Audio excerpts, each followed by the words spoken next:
Welcome, everybody, to Financially Thriving, our discussion today with the amazing Michelle Lucas of Wallet Therapy. I'm so excited to have her here for our part 2 of our Fierce Over 40 discussion series, which is geared towards helping women like yourselves step into your power and really embrace the season of life that you're in and use your strengths and magic to thrive. Here's a little bit about Michelle. Michelle is a financial coach and founder of Wallet Therapy, a virtual financial coaching business. Michelle loves helping people and small business owners learn to manage their money with confidence and establish healthy relationships with money. She uses her many years of experience supporting her clients with establishing a budget, debt payoff strategies, money mindset, credit repair, and understanding their numbers. She's very passionate about helping others reduce their money stress and learn more about themselves in the process, and especially working with women like yourselves. Welcome, Michelle. I'm so excited that you are here. Thank you. Same. I'm really excited to have this discussion today. Thank you for considering me. Oh, of course. I knew right away as soon as we had a call, gosh, like a month or more ago, that this would be such an important conversation to share with this community. So just to start, what are most people's common misconceptions about managing finances or insecurities that pop up when you're working with your clients? And before we even get to that, actually, why would you say you're so passionate about helping women manage their finances? We've talked about that a lot. Why would you say that that's a passion of yours? And then we can, hop into misconceptions and insecurities that pop up. Yeah, sure. So I've just found throughout the years, growing up, I grew up kind of in a poor family. So I had a lot of limiting beliefs, but I would always sit down and kind of help family members with their budget and like money and just kind of making things make sense. I really love doing that. So when I went to college for finance and psychology because I just loved helping people. And I really wanted to really make a difference and really help people feel confident when it comes to managing their money and feeling like they could have things. Or, one of my limiting beliefs was I could never buy a home. That was just something that just didn't make sense to like my world and how I grew up, but I broke it and I did. And it was so empowering and it was kind of like refreshing, and it really had a light bulb go off in my head. And I just feel like a lot of women that I've come across are like, I'm just bad with money. They kind of avoid it altogether and they don't want to touch it. They don't want to deal with it. And it really is, when you understand your personal finances, because it is a lifelong relationship, it is so empowering too, and it can help you live the life that you want to live. So I'm very passionate about helping people feel empowered when it comes to that. Yes, because that has ripple effects, right? Like that's how waves of change happen. Yeah. When one person feels empowered, they can then, manage that money more, feed their family, use that money to go out and create change in their community, in the world. Like there's so much that we can do when we do feel empowered with our money. And what would you say are a lot of people's misconceptions about managing finances in general that you help them bust through when you first onboard new clients? I think like a lot of them just say that they're bad, or they feel like it's an overwhelming task because Mhm. maybe they've been avoiding it for so long, right? And maybe they're afraid of what they're going to find out about their actual financial picture and kind of what they're spending money on and how it doesn't align with their values. And I really feel like that's the first step, is to be aware of kind of what your financial picture looks like. Are these choices that you're making and decisions aligning with your values? Because money is a tool. It really is a tool to live the life that you want. And I feel like a lot of people feel like having a budget, or I call it a yes plan, is restrictive. But I call it a yes plan because it's my budget is allowing me to live the life I want to live, to have fulfillment in my life and to do things that matter to me. And that's what I try to help my clients understand as well. I love that, a yes plan, not Yeah. a no, not a I can't buy this, I can't afford that, I'm not spending this, but like a yes, what can this allow me? That's awesome. Yeah. Um, excuse me. I'm just gonna take a quick second and switch on to my faster network. So hold on, guys. Feel free to chat with Michelle in the process, so that I don't lose. Okay. But feel free to hop in the Q&A if anything's popped up for you. One sec, I'll be right back. Okay.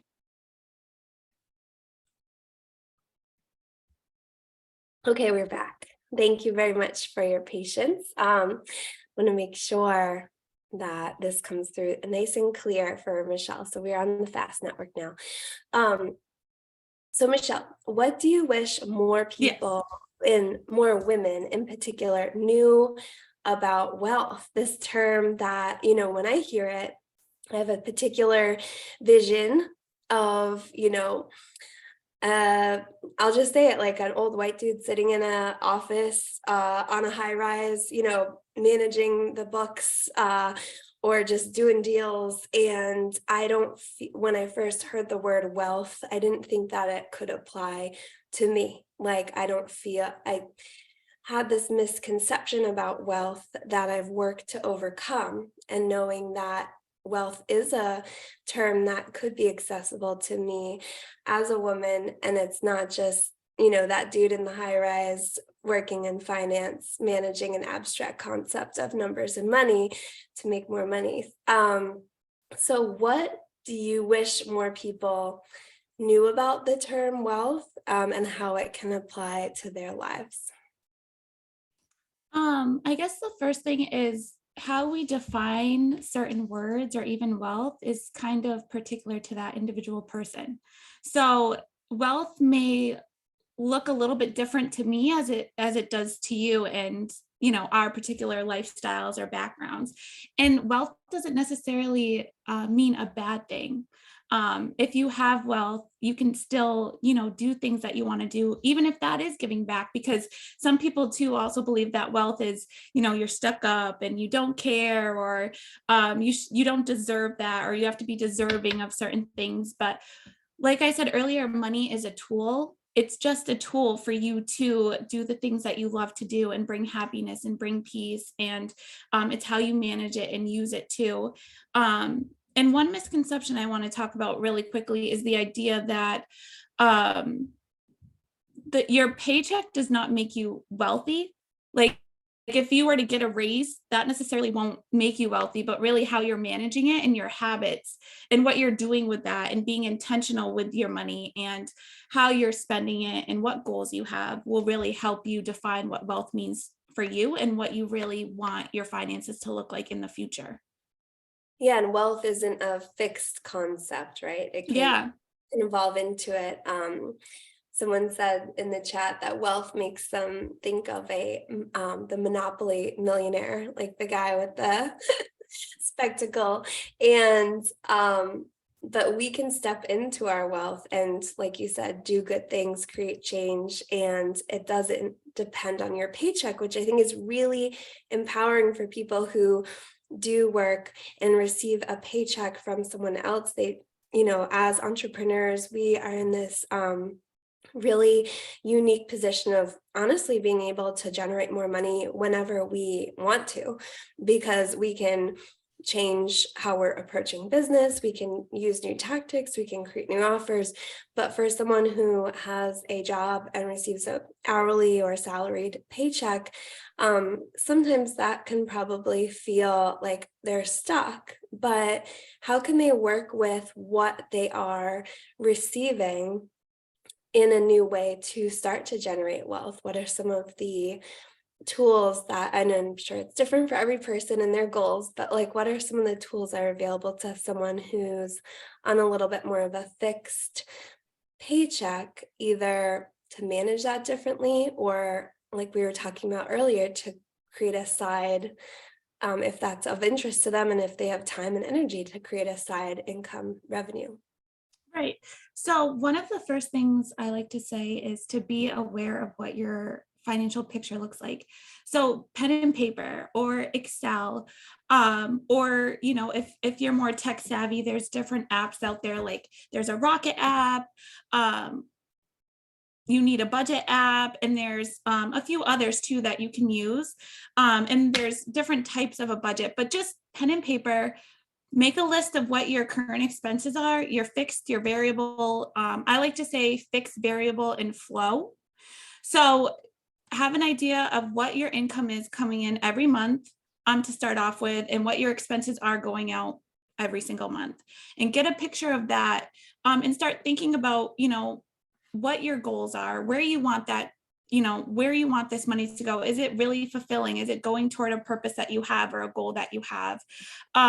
If you find a lot of these different expenses, for example, if a lot of them are fixed, it might be an income issue where you can earn more money, or if that's something you choose to do. And now with technology and the different services, there are different things that you can decide to do for yourself, like that are easier, where you're not on a fixed schedule, for example, like Uber or DoorDash, or maybe taking surveys online is another way for passive income. But it's really kind of the first step is just becoming aware of where you are. So pen and paper, write down just what your expenses are, your income coming in, and what that looks like to you. Ask yourself some questions. Are you okay with this picture? Are there things that you want to change? Is this aligning with your values and your goals? And start working off of that. I think that is definitely kind of the first step to it. Yeah, and are those activities going to help you feel fulfilled? Like, would driving for Uber feel good to you, or would Yeah. you rather, spend your time, like you said, doing something at home where you can manage your time in a way that supports maybe other people you're caring for? Or do you love interacting with people and, you just can't wait to talk to strangers and drive to different places? Um, so what are a few simple tweaks, other than, adding a side hustle, that people can make to their financial habits to help them feel more secure, to help them feel like they're not living paycheck to paycheck, or, waiting for that next client to sign on? What are some things that they can just add to their financial toolbox or change in their habits that they can feel more secure about with their money? Um, Kind of like more of a tangible one would be adding a high yield savings account, and adding maybe an emergency fund or a savings account, and automating. Once you write down your expenses, your income, even if it's $5 a week or $20 a week, have your paycheck automatically just throw that money in there for a rainy day, or whatever you decide what that fund is for an experience that you want to have with family, for a vacation, for a car repair, a home repair. Start setting that up, and start setting up that kind of financial cushion, to avoid stress and reduce stress, because life events are going to happen, things are going to come up.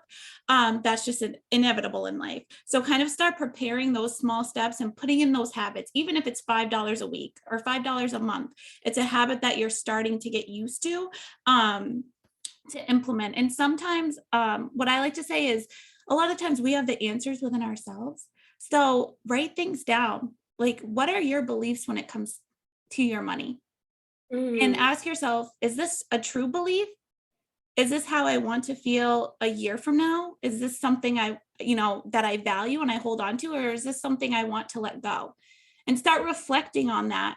And then around that belief that you write down, come up with an affirmation that you can practice, and start practicing every day. You can say it, but start practicing it to create it into a habit, and get rid of those negative beliefs that you maybe do have or carry around when it comes to your financial picture and your money. I love that. I love that, because my next question was actually going to be, what are some shifts people can make for their money mindset that make a huge difference? Because mindset, as we know, is everything. Obviously, there are circumstances in life that you can't control with your mind. Surprise. But there are a lot of things that you can reframe and approach from a different perspective. And once I started learning about money mindset, it really, like you were touching on, highlighted limiting beliefs that I didn't know that I had. And so, what are some, in addition to writing affirmations, or maybe you have tips for how to create those affirmations or examples, like what are some shifts people can make to their money mindset, and how can they get there one step at a time? Because those little blocks are sneaky. They are sneaky and they hide under there, and then they get like triggered by out of the blue, and you're surprised, and you'll be in a store and you'll be like, oh, I didn't know that brought that up for me. Um, Yeah. so yeah, talk to me about that. I think sometimes it's just stopping and listening to ourselves, really, like you just said, when you're at a store and it comes up. Some people might carry that where you have the ability now to identify it and ask yourself why.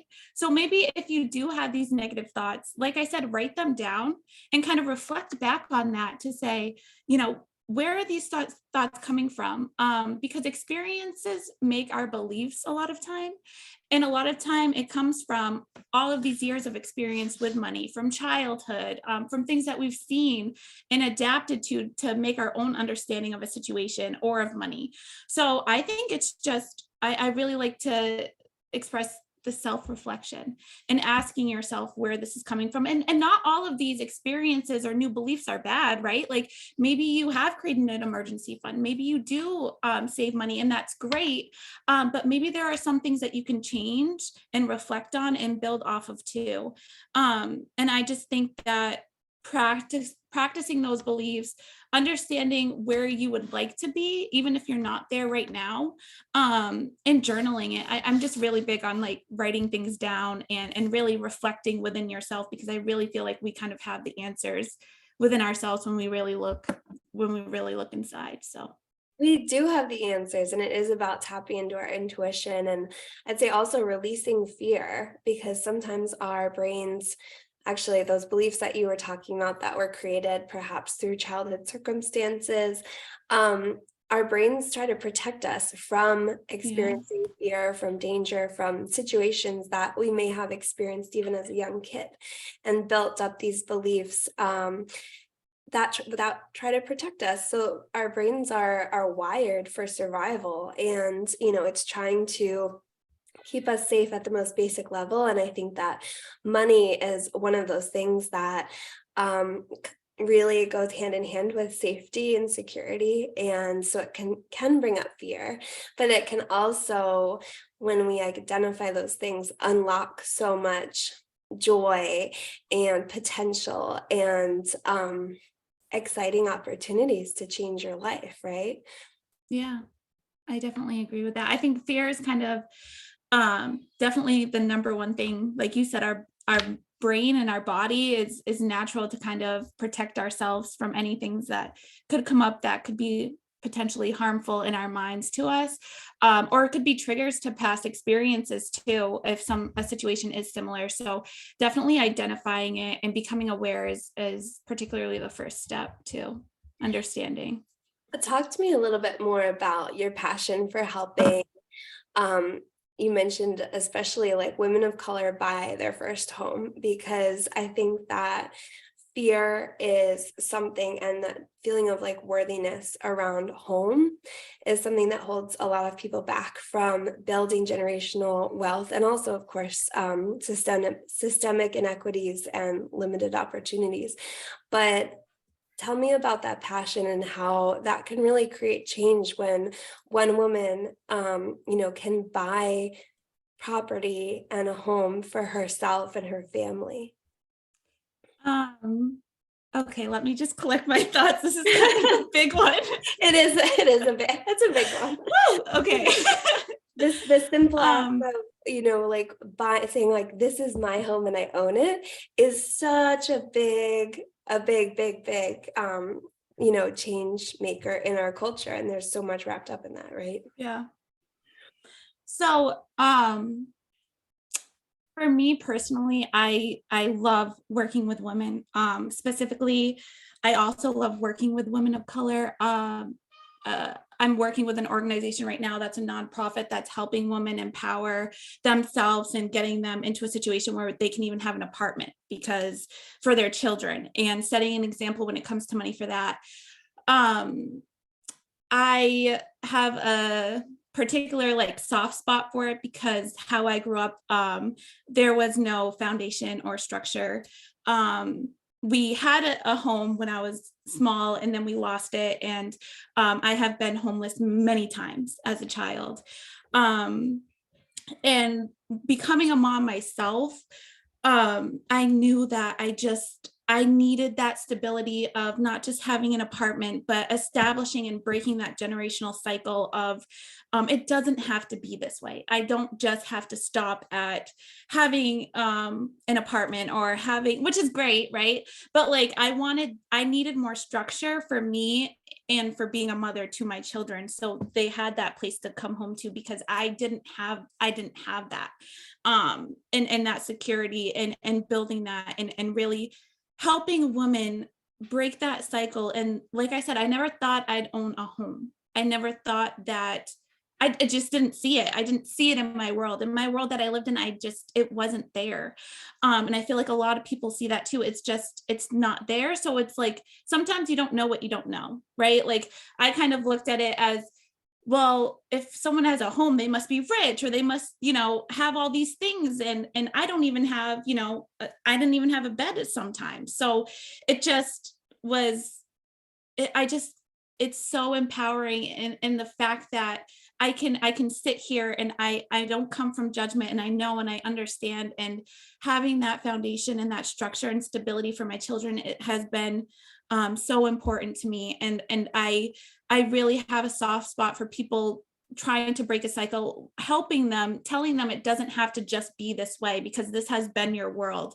Let me show you what it could potentially be. Let me help you uncover some things about yourself and grow and have abundance and have things that you really want for your children, for your family, and breaking those cycles. So I'm very, very passionate about that. And I just want to help as many people see that their picture isn't limited of what they can have or what they can provide for their children. So I don't know if that kind of answers your Yes, question. absolutely. That's huge. That is huge. And what does that do for generational wealth? And that may be a bigger question for like an economist, but how does that, we always hear that, right? That owning your home sets you up for generational wealth. And that's one of the big discussions right now in the American dream and how we can reframe that and what it means to own a home.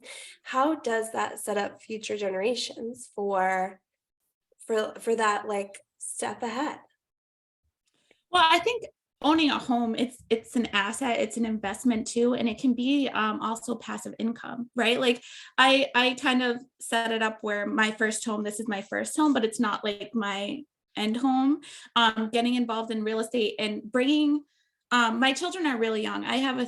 My son will be 3 on Sunday. I have a 3-year-old and a 1-year-old, and setting an example and just showing them kind of what that will look like and bringing them into the conversation and the experiences and maybe just talking to my children about that to show them a different side of it is definitely like breaking a generational cycle. When I think of setting yourself up for generational wealth, like I said, that's defined differently by people, but having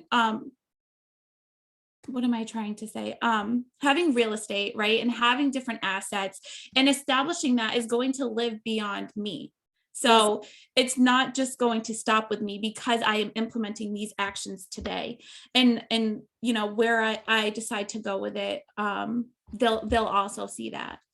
Yes, yes, they're watching you even at that young age, and you're setting that example. I know my mom for a portion of my childhood was raising me as a single parent. My stepdad was in the picture, but he didn't live with us as like my stepdad until I was 13. And so my mom was, for all intents and purposes, a single mom until they got married when I was older. And she didn't own a home after my parents got divorced when I was 3. And, so I also watched her really evolve into this woman who could buy a home when I was older. And so that was something that like I had to also overcome when we bought our first home. I was like, can we do this? Am I allowed to do this? Am I old enough to do this? Have I achieved enough success to Yeah. actually be able to do this? Like it felt very scary. As someone said in the chat, adulting. Yes. But I was like 33. And even then I'm like, who's letting me do this? But you know what? No one's letting you. Like we created that opportunity for ourselves. And we also had the foundation on which to build upon. So we were very lucky in that sense to be like set up for that. But yeah, there were all these feelings of unworthiness when we first bought our home. Like, is someone gonna find out and take it back? Right.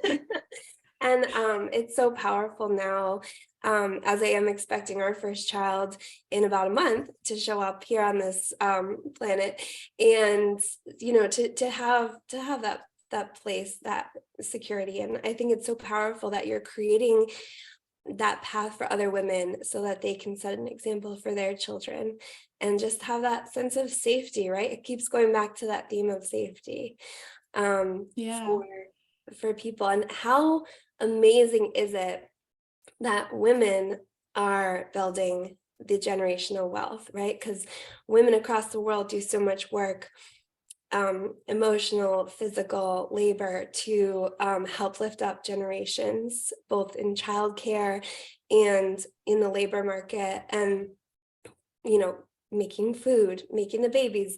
And now, women are also creating that generational wealth. I think it's really magical.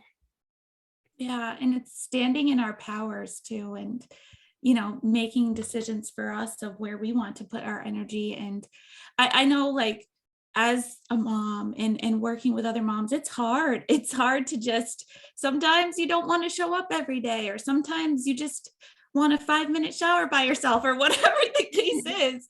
You just, I just need 5 minutes, but we have to show up. And it's just a testament to our resilience too. And if we put our mind to anything, to everything and anything that we're passionate about, we can do it. And I know we have so much weight on our shoulders too.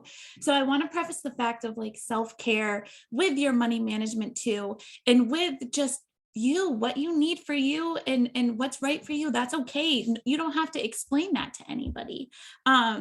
You can justify that for yourself. And I think that's so important. That's why I tell my clients, have a self-care money date. Even if it's once a month or twice a month, that's self-care for your personal life and your finances, because your finances go hand in hand. So I think that's so important too. I'm so glad you brought up self-care because that's something I thought of too. I heard on another podcast, the host discuss, the concept of self-care as laying the groundwork so that you can thrive, not just comforting yourself through the things that make you feel good, which is important too. But so many times we hear about self-care as like face masks and bubble baths and wine and cheese, but like self-care is also caring for future self, which means setting Mhm. yourself up and doing things that aren't fun or sexy, or you're like, yes, I'm gonna spend some time with my checking account and my high yield savings account. But how can you, tell me about, why it's so important in this season of life, especially like women in their 40s, 50s, 60s, to exercise that self-care when they've spent perhaps over half their life caring for others, focused on careers, caring for other people in their life, their achievements, and now spending that self-care time too at this stage. Like, tell me about that, how they can set themselves up for a little bit more security, financial confidence at a later stage. Yeah, sure. So I would like to actually tell you kind of a story about one of my clients, if that's okay, Yay! because when you were asking that question, it made me think of her. I have a client, I love all my clients, but she's absolutely amazing. She's older, she's going through a transition in life right now. Her kids are adults, and she went through a divorce. So she came to me and she just, everything she felt about money, everything she described about money and how it relates to her, she didn't like. She came to me with this kind of negative emotion toward money. Um, and she just didn't feel like she had a grasp on it, and she wasn't intentional with it, right?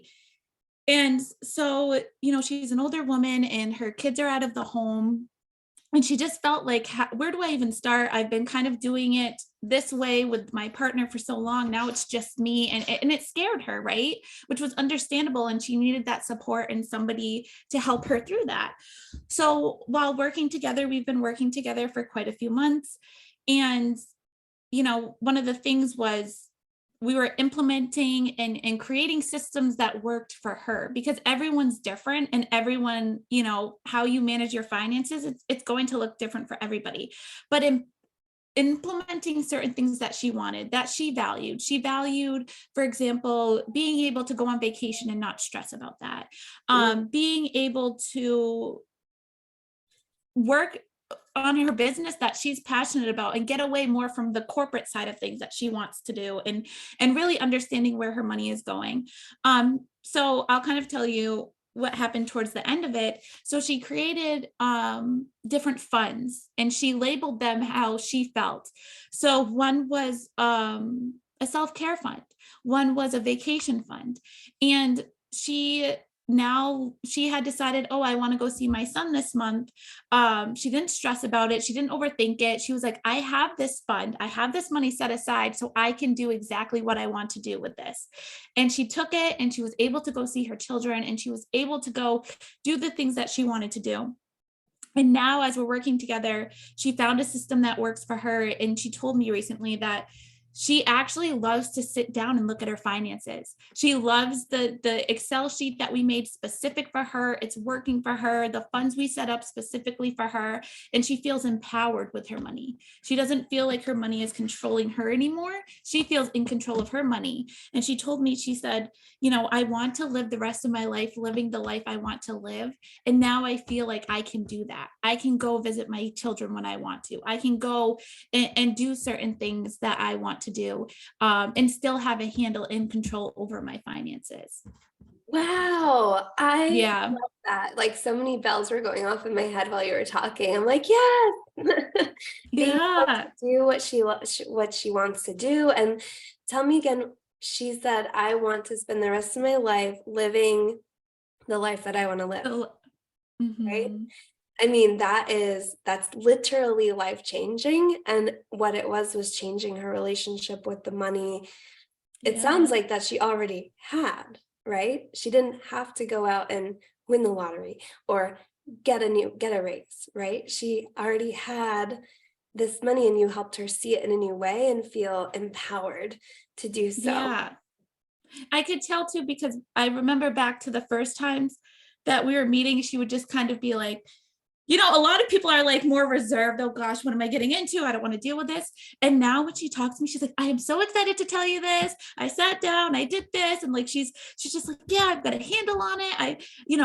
And she's so excited, because every time we talk, she's like, I'm learning something new about myself and about, money that I can do. And it's helping me create the life I want. And now she's planning on really indulging in her business. And I think she's going to do absolutely amazing, but she's so excited to really indulge in it. And now that she understands her finances better, she feels confident to do that and take that step. So it's empowering too, because when my clients succeed and I see them empowered and confident, I get so excited for them. And I'm just like, yes, this is exactly why I do what I do, is to see that feeling and to see your transformation. And it's beautiful.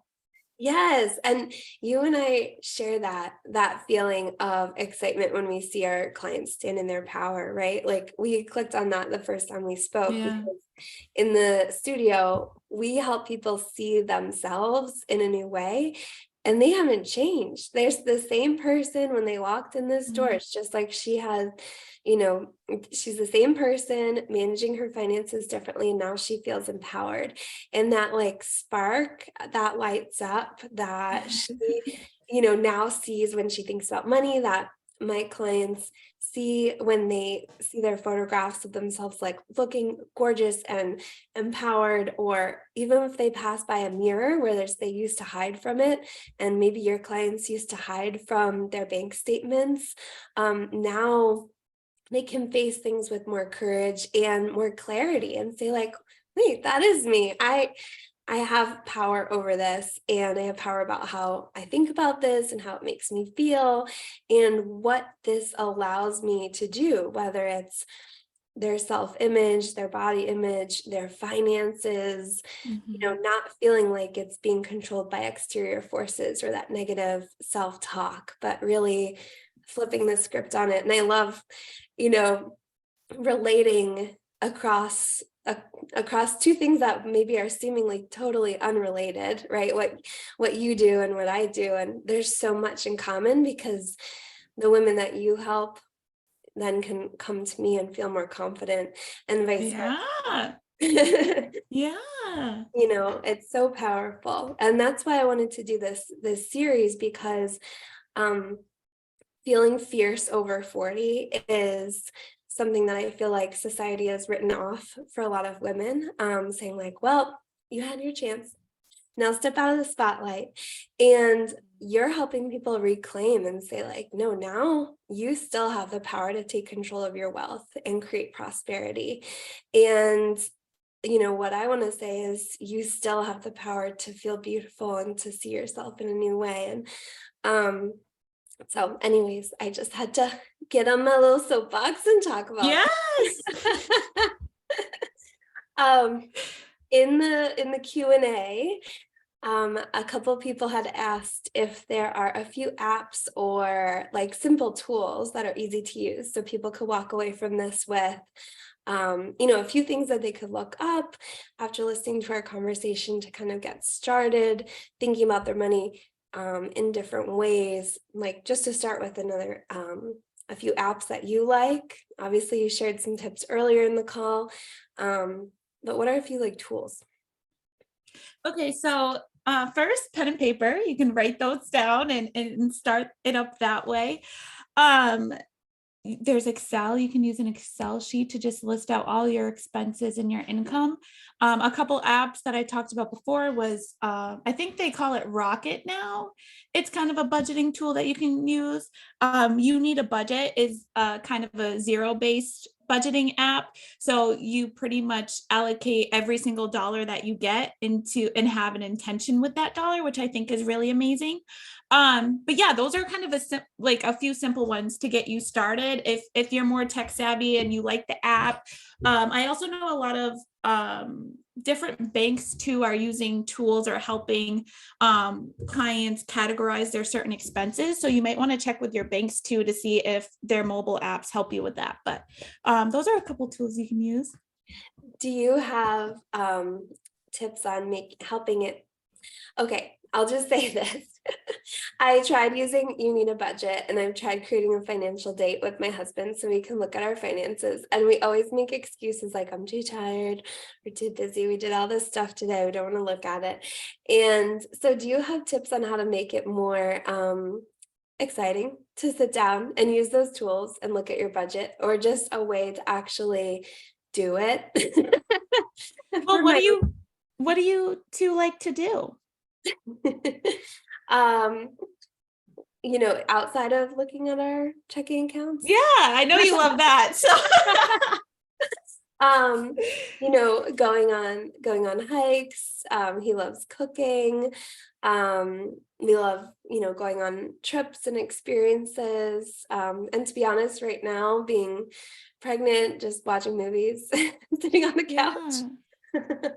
Yeah, I mean, I always encourage make it a date night. Like if you guys have a favorite special drink that you have or try a new like meal that you guys have together, you can make that an intimate moment too, right? And make that because evaluating your finances is also nurturing your relationship Hmm. because finances are a big part of it. So if you can set up a scene or get in a comfy zone for like a movie night, have some pillows somewhere and just set it up and maybe don't have it be this huge daunting thing where we have to look at everything, but maybe both of you can come with a couple questions that, two questions that you can go off of, right? And those are two things that you can address for this particular money date. You don't have to solve everything right then and there, right? Because it is a journey overall and there are going to be kinks to work through, but kind of talking about, how do you feel about our financial situation right now? Are Hmm. there goals that you have in the next 6 months that you'd like to address? Are there any concerns that you have with how we're managing our money? Just a couple questions to kind of get you started with that, but you can make it fun. You don't have to like let's go sit at the kitchen table and really like pull up our bank statements and look at everything. Just start the process with a couple questions that you can ask yourself pertaining to your goals and kind of like setting up a foundation for that, um, and any concerns that you have. And then, as the money dates go on, you can kind of dive deeper and look within and, check in with each other to see what's working and what's not working. And it's really about nourishing that relationship together. So yeah. I love that. And I also see that, like we are talking about self-care, like you're saying, make it comfortable, this is self-care, but it doesn't have to be like hard sitting at the kitchen table with a bunch of receipts. And I also, could see someone doing that with themselves, like set yourself up for a date with yourself, right? If you're the one managing your finances, you have complete control. You mentioned that you like writing things down and journaling, so maybe that's a good opportunity to write in the journal, like, how do I feel about my money? Are my purchases serving me well? Are they on things that I am currently enjoying or did enjoy, or maybe like I don't want to do that again. Yeah, right, and it's empowering too because, um, this reminded me of a client recently. I think I mentioned this, previously, but she while working together, she discovered that she was, spending $150 on takeout a week, and that amounted to $600. This is just what popped into my head, but she could have looked at that and really beaten herself up and really been like, "I can't believe I'm doing this," but instead she was like, I found $150 a week that I was spending elsewhere. And now I can really focus it on my values and my goals and for my children and things I want. So it's all about two perspective of kind of like looking at the silver lining of, yeah, you've noticed something, but good thing you've noticed something that you would like to change and would like to fix. And I know for myself and some clients, like I'll light a candle, I'll just sit by myself, take a second, and then just like go in and look at my finances and handle it. So it doesn't have to be a huge daunting task, but it's important to check in with your finances and see what's going on there. I love that. Like, how exciting to find money that you can redirect easily, instead of like, ooh, I need this expense, I can't move this. Instead of thinking, oh my God, I'm so dumb, I can't believe I've been spending, this, or this subscription is running in the background and I can't believe I didn't notice it. Instead being like, ooh, I just found this money that I'm gonna have next Yeah. month and not put it towards that. Yeah, yeah. And she brought in her children too in it and had a discussion with them. And that's even more empowering too. And I just think I can see the evolution and I love it. I think it's beautiful. Oh my gosh. Well, we could talk for hours. And I never thought I would say that about financial discussions. So I hope that you all have really enjoyed Michelle's insight and wisdom and approach as much as I do. And I just want to thank you for your time today, Michelle, but also the work that you are doing to create true paradigm shifts and ripple effects in the world around us. So thank you for helping women stand in their power and just human beings, take control of their finances. Yeah, thank you so much for having me. And I want to spotlight you too for all you do and the light that you bring to the world and empowerment you bring to a lot of people. So, thank you so much. I really enjoy talking to you every single time. So, thank you. I'm sure this won't be the last. Thank you guys so much. Let me stop the recording and then you can feel free to, uh, there we go.